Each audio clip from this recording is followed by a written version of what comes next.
সব থেকে বড় কথা যে বলছে হুমায়ুন কবির নিজেই বিজেপির দালাল। সে গত বিধানসভা নির্বাচনে বিজেপির দালালি করার জন্য ওই একটা ওই প্রার্থী করে সে একের পর এক সিটে বিজেপিকে জিতিয়েছে।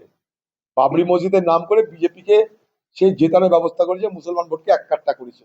বাবরি মসজিদ কি করতে পেরেছে? আমরা তো চাই বাবরি মসজিদ করতে এত দেরি হচ্ছে কেন?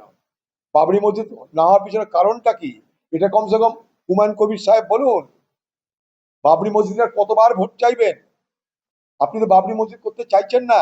বাবরি মসজিদের নামে মুসলমান ভোট এক করে আপনি বিজেপির সুবিধা করে দিতে চাইছেন। বাবরি মসজিদ হোক, এত দেরি হচ্ছে কেন? এত মাস হয়ে গেল কেন? এত বড় একটা কাজ হতে দেরি হচ্ছে কেন? পয়সার অভাব লাগে, সিমেন্ট বালি লেবার কি লাগছে, কি কমি আছে সেটা বলুক মুর্শিদাবাদের মানুষকে। শয়ে শয়ে কোটি টাকা চাঁদা উঠলো বাবরি মসজিদ নির্মাণের নামে, টাকাই বা কোথায় গেল? বাবরি মসজিদ নির্মাণই বা কোথায় গেল? এখন তো সেখানটা যান রাস্তা ধারে ঘাস জন্মাতে আরম্ভ করে দিচ্ছে। আর বাবরি মসজিদের কোনো কাজ মাজ হচ্ছে না।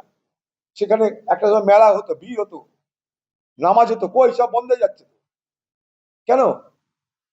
আর যেদিন থেকে মুখ্যমন্ত্রী বলে দিয়েছে এই বাবরি মসজিদের যিনি প্রতিষ্ঠাতা করতে চাইছেন সেই এজিপি পার্টি, না নাম কি জানে, আজুব পার্টি, আজুব পার্টি না আজব পার্টি জানি না, তার নেতাকে যখন বলে দিচ্ছে আর যেন কথা শুনতে না পাই আমাদের বিরুদ্ধে, আর যেন গালাগালি শুনতে না পাই, সেই থেকে তিনি চুপ হয়ে গেছে। খেয়াল করছে, দেখছেন না আপনারা?